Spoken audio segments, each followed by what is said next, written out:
புதுக்கோட்டையில் அமைச்சர் ரகுபதி சற்று முன் செய்தியாளர்களை சந்தித்தார். அந்த காட்சிகளை பார்க்கலாம். மீது வழக்கு தொடரப்பட்டு கைது செய்யப்பட்டிருக்கிறார்.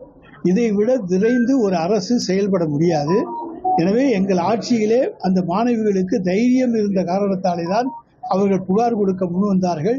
இல்லை என்று சொன்னால் அந்த துணை தலைமை ஆசிரியர் தங்கள் வாழ்க்கையை கெடுத்து விடுவார்கள் என்று பயந்து அவர்கள் புகார் கொடுக்காமல் இருந்த காலம் ஒன்று.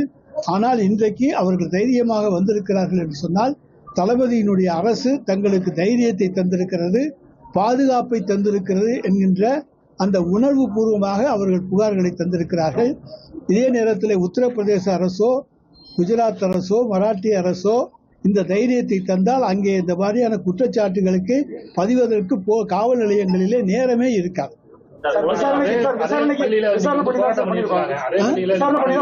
ஒவ்வொருத்தர் கழுக அதே பள்ளியில மாணவர்கள் வந்து வாத்தியாருக்கு ஆதரவாக போராட்டம் பண்ணியிருக்காங்க. அந்த வாத்தியார் குற்றம் சாட்டி இது ஒரு பொய்யான வழக்கு போட்டு உள்ளது 400க்கும் மேற்பட்ட பள்ளி மாணவர்கள் போராட்டம் பண்ணியிருக்காங்க.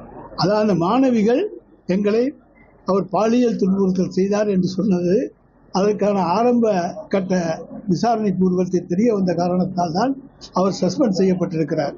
அவர் நல்ல ஆசிரியராக இருக்கலாம், ஆனால் அதே நேரத்தில் மாணவிகளை பாலியல் துன்புறுத்தல் செய்வது என்பது ஏற்றுக்கொள்ள முடியாத ஒன்று.